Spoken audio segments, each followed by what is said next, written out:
শীতের দিনে তো আমরা পিঠে সকলেই খেয়ে থাকি, কিন্তু এই গরমে এই ডাব পুলিটা যদি আপনারা বানান তাহলে বছরের শুরুটা কিন্তু খুবই ভালো হবে।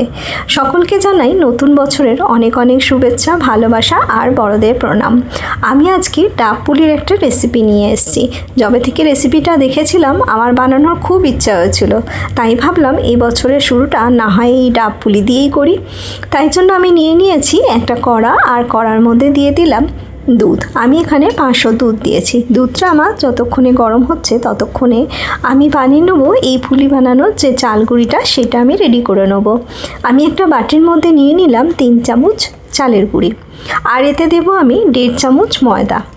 আমি এখানে গরম জল দিয়ে আস্তে আস্তে এটাকে মেখে নিয়েছিলাম। আপনারা যদি কড়ার মধ্যে করতে চান তাহলেও কিন্তু করতে পারেন। একটা বাটির মধ্যে সব কিছু দিয়ে ভালো করে মিশিয়ে নেবেন। নিয়ে কড়ার মধ্যে জল দিয়ে একটু গরম হয়ে গেলে তারপরে এই চালের গুঁড়ি আর ময়দা গুঁড়িটা যেটা মেশাচ্ছি এটা দিয়ে দেবেন, আর একটা ডো বানিয়ে নেবেন।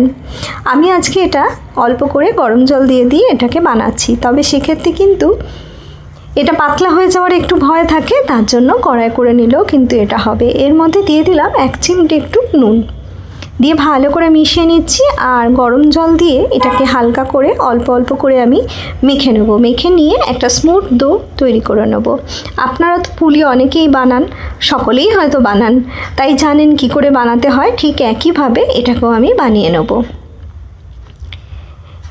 এটা একদম যখন সুন্দর ডো একটা তৈরি হয়ে যাবে তখন আমি এটা থেকে লিচি কেটে নেব। দেখুন এইভাবে আমি মেখে নিচ্ছি, খুব অল্প অল্প করে জল দিচ্ছি। জল দিয়ে এটাকে আমি মাখবো।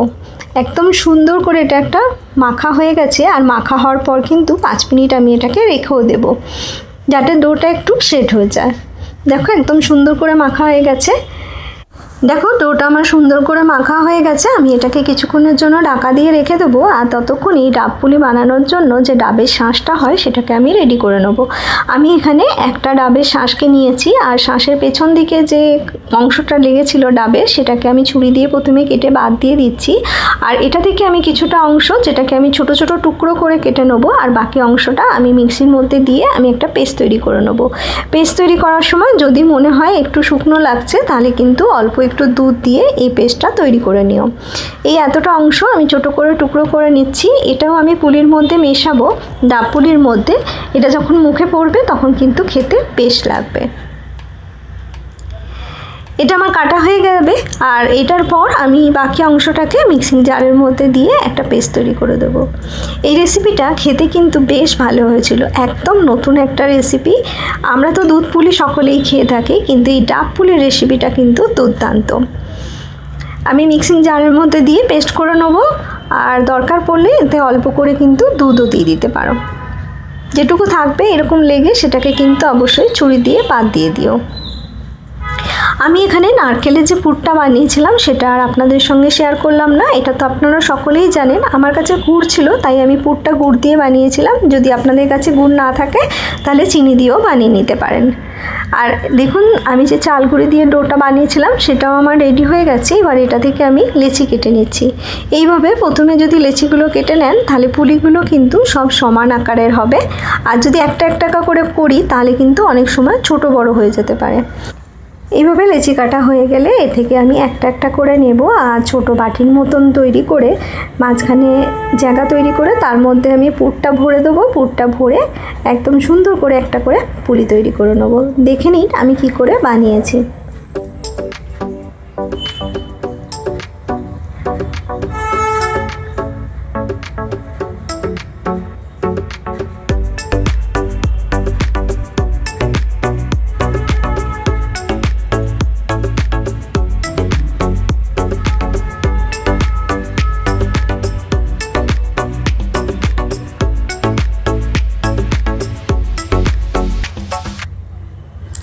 এইভাবে একটু মুখটা আমি মুড়ে দিচ্ছি, তাতে দেখতেও সুন্দর হবে, আর পুলিটা একদমই খুলে যাবে না।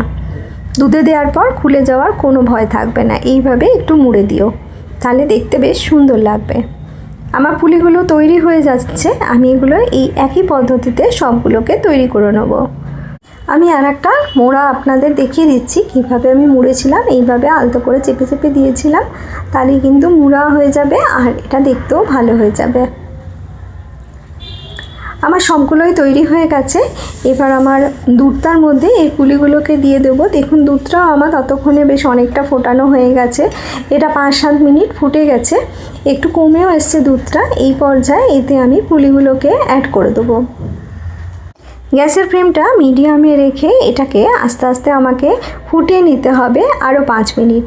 আর যখনই দেখবেন পুলিগুলো ওপরের দিকে উঠে আসছে তখনই বুঝতে পারবেন যে এগুলো কিন্তু সেদ্ধ হয়ে গেছে। আমরা যখন পুলি দিই তখন সেগুলো নিচে থাকে, আর যখন এটা সেদ্ধ হয়ে যায় তখন কিন্তু এটা ওপর দিকে উঠে আসে। দেখুন এটাকে আমি আরও 5 মিনিট ফুটিয়ে নিয়েছিলাম, আর এইভাবে একটা চামচের সাহায্যে এটাকে কিন্তু আমি নেড়ে দিচ্ছি। আর দেখুন পুলিগুলো আমার কি সুন্দর ওপরে উঠে এসছে, মানে এটা আমার সেদ্ধ হয়ে গেছে। আর এই পর্যায়ে এতে আমি মিশিয়ে দেবো যে ডাবের আমি পেস্টটা বানিয়েছিলাম, সেটা আমি এর মধ্যে অ্যাড করে দেবো। ডাবের পেস্টটা অ্যাড করার পর কিন্তু খুব ভালো করে মিশিয়ে নিতে হবে, যাতে পেস্টটা সুন্দরভাবে এর সাথে মিশে যায়। তার জন্য আস্তে আস্তে এটাকে কিন্তু ভালো করে মিশিয়ে নেব। এটা মেশানো হয়ে যাওয়ার পরেই দেখতে পারবেন এটা অনেকটাই গাঢ় হয়ে যাবে, আর এটা হতেও আমার বেশি সময় লাগবে না। আরও 5 মিনিট এটাকে খালি ফুটিয়ে নিলেই এটা কিন্তু আমার রেডি হয়ে যাবে। এই পর্যায়ে এতে আমি মিশিয়ে দিচ্ছি মিষ্টির জন্য কনডেন্স মিল্ক। আমি এখানে কোনো গুড়ের ব্যবহার বা চিনির ব্যবহার কিছুই করব না।